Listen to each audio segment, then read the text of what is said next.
Students, आज हम unit 2 start करने जा रहे हैं। यूनिट 1 है वो डिराक डेल्टा फंक्शन तक था। यूनिट 2 है, उसका फर्स्ट टॉपिक हम लेंगे लॉरेंज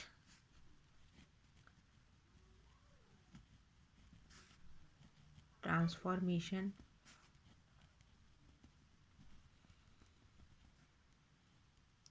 इसके बारे में फर्स्ट ईयर में भी हमने थोड़ा बहुत पढ़ा है। लॉरेंस ट्रांसफॉर्मेशन शुरू करने से पहले हम स्पेशल थ्योरी ऑफ रिलेटिविटी के जो पोस्टुलेट हैं वो जान लेते हैं। तो जो फंडामेंटल यानी जो बेसिक पोस्टुलेट हैं स्पेशल थ्योरी ऑफ रिलेटिविटी के, तो उसमें पहला पोस्टुलेट क्या है?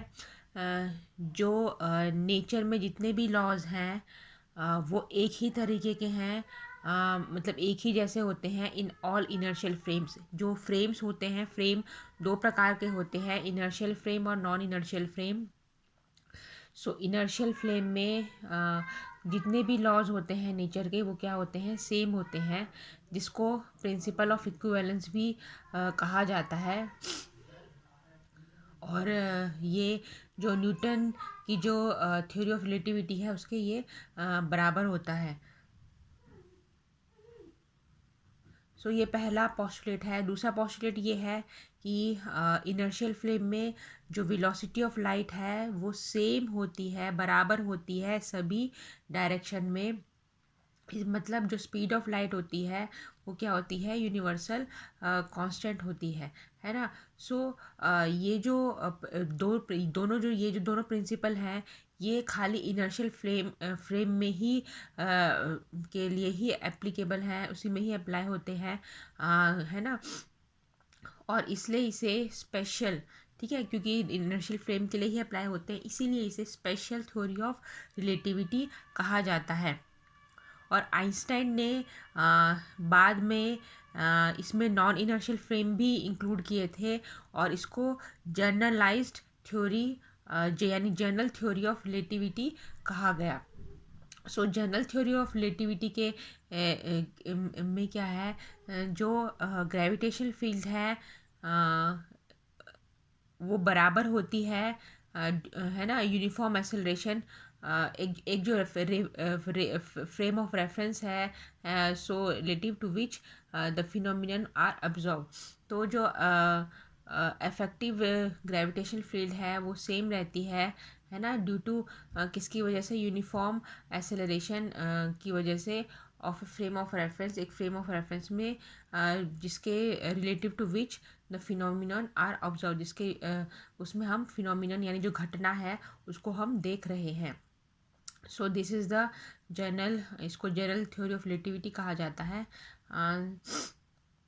जो आइंस्टाइन है उसने एक पोस्टुलेट दिया था कि कांस्टेंट वेलोसिटी, लाइट की जो कांस्टेंट वेलोसिटी है सभी इनर्शियल फ्रेम में वो कंसिस्टेंट नहीं होती है ना। जो जैसा हमें जो रिज़ल्ट मिलता है, जो हम रिज़ल्ट प्रैक्टिकल रिज़ल्ट देखते हैं, सो उसके बराबर कंसिस्टेंट नहीं होती है। तो जो हमें गैलीलियन ट्रांसफॉर्मेशन में मिला था, तो गैलीलियन ट्रांसफॉर्मेशन के साथ, है ना, और जो न्यू ट्रांसफॉर्मेशन है जिसको लॉरेंस ट्रांसफॉर्मेशन कहा गया था, सो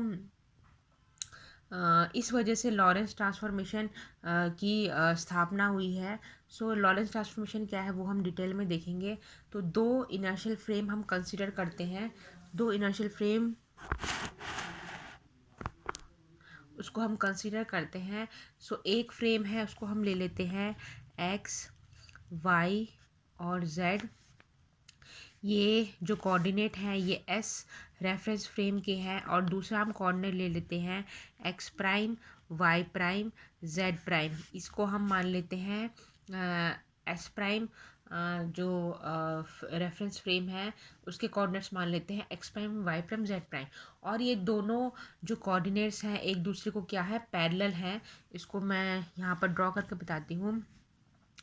सपोज़ ये जो फ्रेम है ये इसको हम मान लेते हैं S prime frame, X prime, Y prime, ये observer O prime, and this two are the, इनके जो कोऑर्डिनेट्स हैं वो एक दूसरे को पैरेलल है। तो दूसरा फ्रेम है वो ये मान लेते हैं, suppose this is Y which is parallel to Y prime.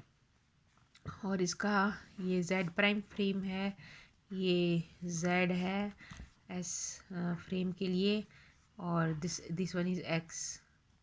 और यहाँ पर इवेंट हो रहा है इस पी पॉइंट पे, तो इसके कोऑर्डिनेट्स हम मान लेते हैं एक्स, वाई, जेड और टी, यानी स्पेस टाइम इंटरवल इसमें लिया है x prime, Y prime, Z prime और टी प्राइम। तो स्पेस के जो कोऑर्डिनेट्स है एक्स वाई जेड और टाइम है ना। सो यहाँ पर ओ प्राइम से हम एब्जॉर्व कर रहे हैं इवेंट, और ओ ओरिजिन से इवेंट को पी पॉइंट पे जो है उसको हम ऑब्जर्व कर रहे हैं, देख रहे हैं। तो इसमें जो फ्रेम S1 है, frame S1 this is the, ये फ्रेम S1 है, ये S फ्रेम है। तो frame S1 is moving with uniform velocity v, uniform velocity के साथ v के साथ मूव कर रहा है विथ रिस्पेक्ट टू s के रिस्पेक्ट में अलोंग x डायरेक्शन में। x डायरेक्शन में जो फ्रेम S1 S प्राइम है वो मूव कर रहा है विथ वेलोसिटी v, है ना, विथ रिस्पेक्ट टू s के रिस्पेक्ट में। तो ऐसा मान लेते हैं जो एक्स वाई और जेड है, और X prime Y prime Z prime है, उसके कोऑर्डिनेट्स जो हैं वो पी पॉइंट पे ऑब्जर्व कर रहे हैं दोनों रेफरेंस फ्रेम के द्वारा, ओ एंड ओ प्राइम। और एक दूसरा जो है ना, जो टाइम है टी और टी प्राइम, वो इवेंट को है ना, मतलब कि सपोज मान लेते हैं टी और टी प्राइम जो है वो टाइम को डिनोट कर रहा है एस और एस प्राइम फ्रेम में जब इवेंट हो रहा है ना, एस और एस फ्रेम में। तो इस प्रकार से जो ट्रांसफॉर्मेशन हमें ऑब्टेन होगा है ना, वो उसको हमें मतलब एक्स वाई जेड टी और X prime Y prime Z prime T prime को आपस में क्या करना है, रिलेट करना है। तो सिंप्लिसिटी के लिए हम ऐसा मान लेते हैं कि जो दोनों फ्रेम है, फ्रेम ऑफ रेफरेंस है, वो कोइंसाइड कर रहे हैं, कहाँ कोइंसाइड कर रहे हैं, t is equal to T prime is equal to zero. तो सिंपल करने के लिए है ना, उसको सिंपल वे में सॉल्व करने के लिए ट्रांसफॉर्मेशन को हम ऐसा मान लेते हैं जो इवेंट हो रहा है टी और टी प्राइम पे, एस और एस फ्रेम पे, पी पॉइंट पे, उसको हम ज़ीरो मान लेते हैं। और हम ऐसा इमेजिन करते हैं कि एक जो लाइट है उसकी है ना फ्लैश इमिट हो रही है फ्रॉम द ओरिजिन, जो ओरिजिन है ओ, वहाँ से फ्लैश इमिट हो रही है ना, t is equal to zero time पे।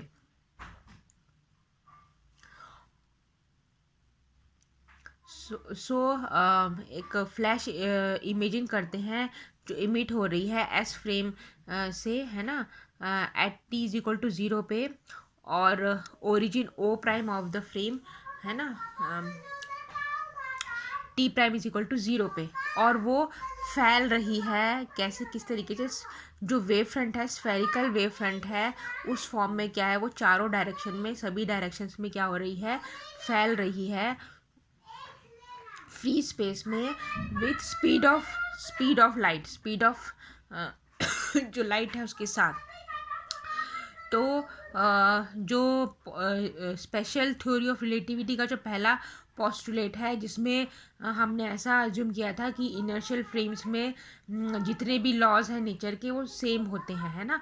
सो इसमें हम ऐसा मानते हैं जो फ्लैश है वो भी फैल रहा है स्फेरिकल वेव फ्रंट में, है ना, सभी दिशाओं में speed, same speed of light के साथ स्पीड। सो इसको किस तरीके से हम बताएंगे, इसको इस तरीके से हम शो कर सकते हैं, सपोज दिस इज़ द, तो सभी इनर्शियल फ्रेम में फैल रहा है। सो हम क्या करेंगे, कौन साइड ले लेते हैं, दोनों जो ऑब्जर्व पॉइंट है एस और एस प्राइम फ्रेम के, एंड जो फ्लैश है इट इज़ ऑफ स्फेरिकल है। सो इसको इस तरीके से ऐसे ले लेते हैं, इट इज़ ऑफ स्फेरिकल, सभी डायरेक्शंस में क्या है, ये फैल रहा है। So here y prime, x prime, z prime. तो इसमें t टाइम है जब स्फेरिकल वेव फ्रंट है, वो सिग्नल्स पहुंच रहे हैं p पॉइंट पे, जिसके कोऑर्डिनेट है एक्स वाई जेड, है ना, फ्रेम एस के। तो वो ऑब्जर्वर ओ द्वारा मेज़र किए जाएंगे। तो टी टाइम है, T is the time in inertia जो फ्रेम एस में, जिसके कोऑर्डिनेट है एक्स वाई जेड। तो वो ऑब्जर्वर ओ द्वारा एब्जॉर्व देखे गए हैं पी पॉइंट पे। तो टी इज इक्वल टू क्या हो जाएगा, t is equal to distance क्या है, ऑब्जर्वर ओ द्वारा देखे गए हैं, तो ओ पी अपॉन सी, है ना। सो टाइम जो होगा वो क्या बताएंगे, ओ पी अपॉन सी। तो यहाँ पर ओ पी क्या है, ओ पी इज आर है। तो आर के कोऑर्डिनेट, आर को कैसे बताएंगे, जो है ना डिस्प्लेसमेंट है उसको हम ऐसे लिख सकते हैं, x square plus Y square plus Z square, ये हो जाएगा आर। तो इसको आप लिखोगे तो ये हो जाएगा सी टी है ना, c t is equal to x square plus Y square plus Z square raise to half. अब इसमें क्या करेंगे, स्क्वायरिंग करेंगे दोनों साइड में, तो हमें मिलेगा इस तरीके से, ये इक्वेशन के फॉर्म में इसको लिख सकते हैं, x square plus Y square plus Z square minus C square of t square is equal to 0। इसी तरीके से ये जो टी एस फ्रेम के लिए था, जहाँ पर जो इवेंट हो रहा है टी टाइम पे, ऑब्जर्वर ओ द्वारा ऑब्जर्व किया गया है, तो टाइम जो है उसको ओ पी बाई सी दे सकते हैं। तो O P can be written as r, जो है उसको इस तरीके से लिख सकते हैं जिसके कोऑर्डिनेट्स एक्स वाई जेड हैं, तो हमें ये मिलेगा। इसी तरीके से टी प्राइम जो है ना, टी प्राइम है वो एस प्राइम फ्रेम का समय है, जहाँ जब इवेंट हो रहा है और ऑब्जर्वर ओ प्राइम द्वारा वो इवेंट पी पॉइंट पे एब्जॉर्व कर रहा है, वो सिग्नल है ना, जो जब सिग्नल पी पॉइंट पे पहुंच रहे हैं, तो ओ प्राइम द्वारा जो ऑब्जर्व किया जा रहा है, सो टी प्राइम टाइम पे उसको हम ओ प्राइम पी अपॉन सी इस तरीके से ले सकते हैं। सो ओ प्राइम पी है, उसके जो कोऑर्डिनेट्स हैं उसको x prime Y prime Z prime है, तो x prime square plus y prime square plus z prime square raise to half, इस तरीके से उसको बता सकते हैं, डिवाइड बाय सी। तो इसको भी सेम इस तरीके से लिखा जा सकता है, plus z prime square plus c square t prime square is equal to 0। तो इसमें ये इक्वेशन है, इसको 1 ले लेते हैं, ये इक्वेशन है इसको 2 ले लेते हैं। तो दोनों इक्वेशन क्या है, इसमें मान्य है, वैलिड है, 1 और 2 पी पॉइंट पे। तो इसमें इक्वेशन 1 और 2 को ट्रांसफॉर्म एक दूसरे में, है ना, एक रेफरेंस फ्रेम से दूसरे रेफरेंस फ्रेम में इसको ट्रांसफॉर्म किया जा सकता है। इसीलिए जो ये वाली इक्वेशन है, X square plus Y square plus Z square minus सी स्क्वायर टी स्क्वायर, ये क्या है, इनवेरिएंट है इन ऑल इनर्शियल फ्रेम। तो इसमें हम सिंपल लीनियर ट्रांसफॉर्मेशन है, लीनियर ट्रांसफॉर्मेशन इसमें हम यूज़ करेंगे। लीनियर ट्रांसफॉर्मेशन की इक्वेशन है वो हम इसमें इस्तेमाल करेंगे।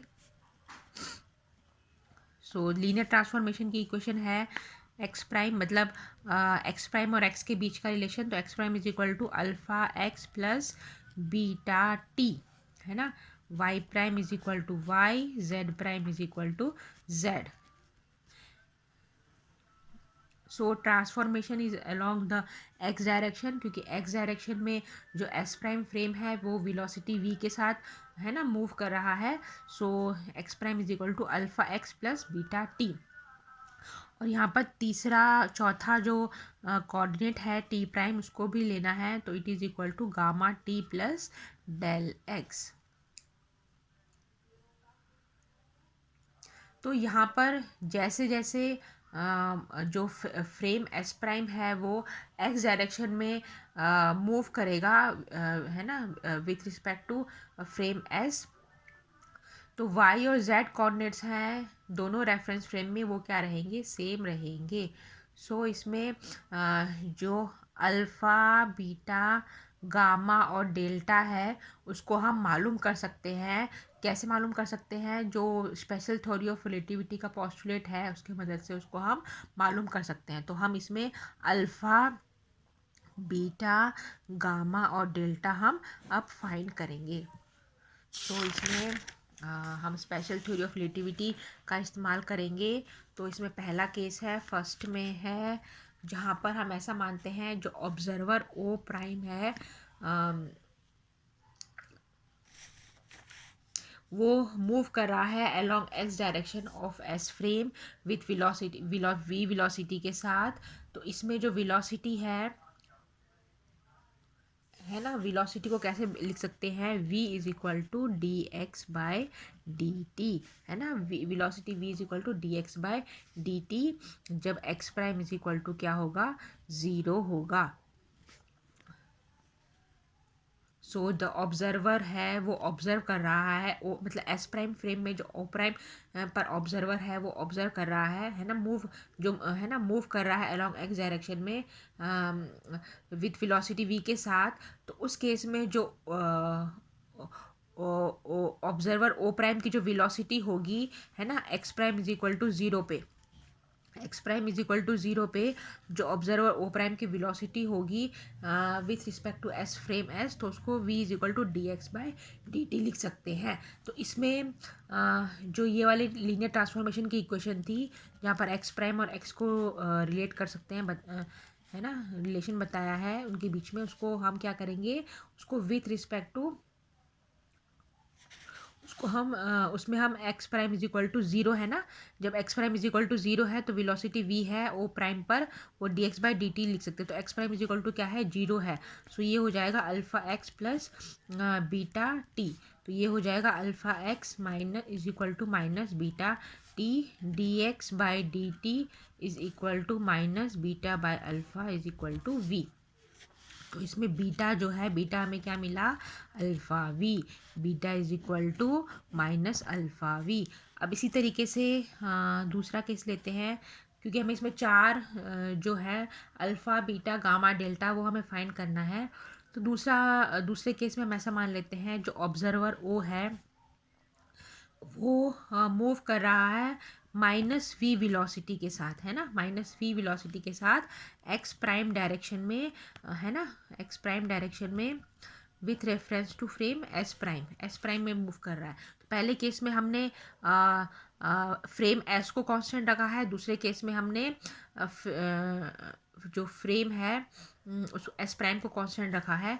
तो उस केस में जो x इज इक्वल टू 0 पे जो ऑब्जर्वर है उसकी वेलोसिटी होगी is equal to minus v. X is equal to 0 पे ये है ऑब्जर्वर ओ की वेलोसिटी। सो इसमें हम क्या करेंगे? सो जो इक्वेशन थी ये वाली, x prime is equal to alpha x plus beta T, तो इसमें हम एक्स इज इक्वल टू 0 डालेंगे तो हमें क्या मिलेगा? X prime is equal to beta T.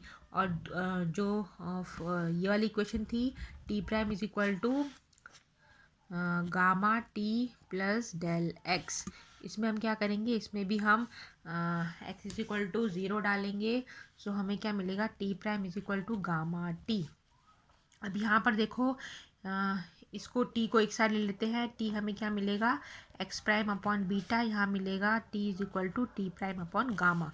सो इन दोनों को रिलेट करेंगे तो हमें मिलेगा इस तरीके से, X prime upon beta is equal to T prime upon gamma. So इसको इस तरीके से लिख सकते हैं, X prime upon T prime is equal to beta upon gamma. So इसको डिफ्रेंशिएट अगर आप करोगे, है ना, डिफरेंट मतलब चेंज कैसे हो रहा है, जो एक्स प्राइम कोऑर्डिनेट है वो टी प्राइम के रिस्पेक्ट में कैसे चेंज हो रहा है, तो डिफ्रेंशिएशन करके हम उसको मालूम कर सकते हैं। तो ये हो जाएगा beta upon gamma is equal to minus V. Beta upon gamma क्या है? इसमें minus V. So beta is equal to minus gamma V. So ये था beta is equal to minus gamma V second. तो अब इसमें कंपेयर करेंगे जो इक्वेशन 4 थी हमारी, जो हमें मिली थी कौन सी वाली? Beta is equal to equation, है ना, तो यहाँ पर इसको नाम देते हैं तो दिस इक्वेशन सपोज इसको 1 ले लेते हैं, 1 ले लो आप। तो ये इक्वेशन और इस इक्वेशन को कंपेयर करोगे 2 को, तो हमें एक मिलेगा, दोनों बीटा बीटा है तो हमें मिलेगा minus alpha V is equal to minus gamma V. So ये हो जाएगा alpha is equal to gamma, alpha is equal to gamma हमें यहाँ पर ऑब्टेन होगा। अब हमें क्या करना है, जो ये इसको थर्ड इक्वेशन ले लेते हैं। सेकंड और थर्ड वाली इक्वेशन है उसको जो लीनियर ट्रांसफॉर्मेशन वाली जो इक्वेशंस थी, 4 इक्वेशंस, उसमें हम रख लेते हैं। तो हमें क्या मिलेगा, है ना, इसको हम पुट यहाँ पर रख लेंगे। सो तो जो इक्वेशन 1 थी वो हमें क्या ऑप्टेन मिली थी, फर्स्ट केस में से beta is equal to minus alpha of v. और जो दूसरी इक्वेशन थी, जब हमने एस फ्रेम मूव किया था तो हमें मिली थी beta is equal to minus gamma V. So ये दोनों इक्वेशन को किस में रखेंगे, जो लीनियर ट्रांसफॉर्मेशन की इक्वेशन है x prime is equal to alpha x plus beta T.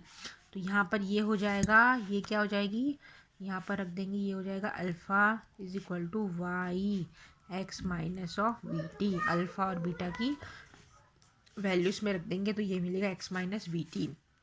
दूसरा था Y prime is equal to Y, और तीसरा था इसमें Z prime is equal to z.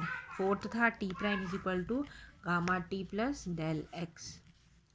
सो इसमें हम क्या करेंगे, जो ये जो इक्वेशन हमें ऑब्टेन हुई है, ये वाली इक्वेशंस, इसमें तो कोई चेंज नहीं होगा। T prime is equal to gamma T plus del x. इन इक्वेशंस को कहाँ हमें रखना है, इन इक्वेशंस को हमें रखना है जो ये वाली इक्वेशन थी, x prime square plus y prime square plus z prime square minus C square t prime square is equal to 0, है ना। सो ये इक्वेशंस थी, इसमें हमें इसको रखना है। सो यहाँ पर टी प्राइम की वैल्यू, टी प्राइम ये है ना, x prime Y prime Z prime सब हम रखेंगे। तो हमें ये इक्वेशन किस तरीके से मिलेगी, we are getting gamma square x minus v t whole square plus Y square plus Z square minus C square gamma of t plus del x का होल स्क्वायर, इस तरीके से मिलेगी। इसमें इसको सॉल्व करेंगे, इक्वेशन को ब्रैकेट ओपन कर देंगे, ये वाला और ये वाला। सो हमें मिलेगा एक्स स्क्वायर, है ना, जो एक्स वाली टर्म्स हैं उनको एक साथ ले लेना है, उसमें कॉमन निकाल देंगे। और तो हमें इस तरीके से ऐसे मिलेगी ये equation, minus gamma square we square plus gamma square C square plus minus of 2 gamma square v minus 2 c square gamma delta x of t. Open कर दिया है इसको, और एक्स वाली टर्म एक साथ, है ना, टी वाली टर्म एक साथ और एक्स ऑफ टी वाली टर्म एक साथ, इसको लेके सॉल्व कर दिया। अब इसको कंपेयर करना है, इसमें जो टी स्क्वायर और एक्स टी वाला है, टी स्क्वायर और एक्स टी वाला है, इसको कंपेयर करना है कोफिशिएंट में। जो इक्वेशन 1 जो हमारी थी इक्वेशन में, ये इक्वेशन है ना, जो ये वाली इक्वेशन थी हमारी, उसके साथ कंपेयर करना है। सो कौन सी वाली, ये वाली, x square plus Y square plus Z square minus C square T square is equal to 0। तो इसको इसके साथ कंपेयर करोगे तो हमें मिलेगा, ऐसे मिलेगा। तो इसमें हम क्या कंपेयर करेंगे, जो टी वाली टर्म है वो हम कंपेयर करेंगे दिस और दिस, है ना, और जो एक्स ऑफ टी वाली है वो हम कंपेयर करेंगे। तो हमें मिलेगा minus gamma square we square है, V square plus gamma square C square is equal to C square. इन दोनों को कंपेयर किया है हमने। देन एक्स ऑफ टी वाली है, तो एक्स ऑफ टी वाली टर्म तो है ही नहीं इसमें, तो ये क्या हो जाएगा, 0 हो जाएगा। तो ये इस तरीके से लिखेंगे, minus 2 gamma square v minus 2 square C square gamma delta is equal to 0। तो अब ये जो इक्वेशन है, इसको लिख सकते हैं, ये जो इक्वेशन है ना, इसको रीराइट यहाँ पर मैं लिख देती हूँ। इसको लिखेंगे, ये अगर आप लिखोगे तो ये हो जाएगा gamma is equal to 1/√1 minus we square upon C square. Gamma को एक साइड ले लिया है, बाकी सारी टर्म्स को एक साइड ले लिया है। तो ये जो इक्वेशन है ये हो जाएगी gamma is equal to √1 minus we square by C square. इसी तरीके से ये वाली जो हो जाएगी gamma is equal to minus और गामा वी अपॉन सी स्क्वायर। गामा है, इसको इस तरीके से थोड़ा अलग आप ऐसे लिख सकते हो v/c²। सो है ना, गामा वाली टर्म्स है उसको थोड़ा इस तरीके से लिख सकते हैं। अब इसमें क्या करना है, गामा और जो डेल्टा वाली इक्वेशंस है ना, उसको इसकी वैल्यू को सब्स्टिट्यूट करके उसको ट्रांसफॉर्म करना है इक्वेशन नंबर 7 में। तो इक्वेशन जो 7 थी वो क्या थी, लीनियर ट्रांसफॉर्मेशन वाली। गामा है x-v(t), y prime is equal to y, z prime is equal, क्योंकि हमें दोनों कोऑर्डिनेट्स को रिलेट करना है। सो उसको ये जो है इनको सब्स्टिट्यूट कर देंगे। सो t-v/c² x, तो ये हो जाएगा। जहाँ पर गामा क्या है, गामा है वो है √1 - v² तो ये जो इक्वेशंस हैं, ये इक्वेशंस क्या कही जाएंगी, लॉरेंस ट्रांसफॉर्मेशन इक्वेशंस। सो ये इक्वेशंस जो हैं इसे क्या कहा जाएगा, x prime, y prime, z prime, t prime. और ये गामा को, ये जो है ना, कितनी इक्वेशंस हैं ये, 1 2 3 4 5 की 5 इक्वेशंस को क्या कहा जाएगा, 4 की 4 इक्वेशंस को जो है ना ये लॉरेंस ट्रांसफॉर्मेशन कहा जाएगा। जहाँ पर जो गामा है, gamma is equal to 1/√1 - μ²c²। इसका इसमें तो आपने एक्स प्राइम को एक्स के साथ रिलेट किया है, तो आप इसमें क्या कर सकते हो, एक्स को अगर एक्स प्राइम के साथ रिलेट करोगे तो इन्वर्स हो जाएगा, उल्टा हो जाएगा। तो ये ex prime plus v/t prime ऐसे हो जाएगा। y is equal to Y prime, z is equal to z prime, और t is equal to gamma t prime plus v/c² x prime. यहाँ पर एक्स प्राइम आएगा। सो ये लॉरेंस ट्रांसफॉर्मेशन की equation थी, इसको हमने इन्वर्स कर दिया। सो हमें ये मिलेगी इन्वर्स लॉरेंस ट्रांसफॉर्मेशन इक्वेशन।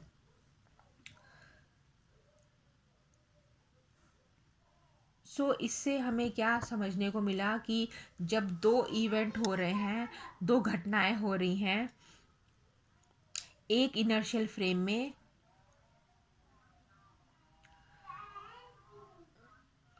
तो वो सेम टाइम पे मतलब एब्जॉर्व नहीं होगी दूसरी इनर्शियल फ्रेम से। मतलब एक इनर्शियल फ्रेम से वो घटना अलग तरीके से दिखेगी, दूसरी इनर्शियल फ्रेम से वो घटना अलग तरीके से दिखेगी। ये ठीक उसी तरीके से है। सपोज एक एग्जांपल मैं आपको बता देती हूँ। सपोज जैसे पृथ्वी है, पृथ्वी में अगर है ना 4 बजे हैं, 4 बजे हैं, तो अगर आप जुपिटर, अर्थ है, अर्थ में अगर इस टाइम पे 4 बजे हैं, सपोज 4 PM हो रहा है, सो जुपिटर में भी 4 PM होगा ऐसा नहीं होगा, है ना। इट मे बी, इसमें जो इवेंट होगा, इसमें जो टाइम होगा, इट मे बी डिफरेंट, वो डिफरेंट होगा। तो इसीलिए जो ये लॉरेंस ट्रांसफॉर्मेशन है, ये लॉरेंस ट्रांसफॉर्मेशन था, इनवर्स लॉरेंस ट्रांसफॉर्मेशन था। इसको चेंज है तो इसको डेल ऑफ एक्स प्राइम से भी इसको बताया जा सकता है ना। सो इसको, जो इसके चारों कोऑर्डिनेट्स हैं उसको हम क्या, डेल्टा से इस तरीके से उसको रिप्रेजेंट भी करेंगे। सो ये था लॉरेंस ट्रांसफॉर्मेशन का कंसेप्ट।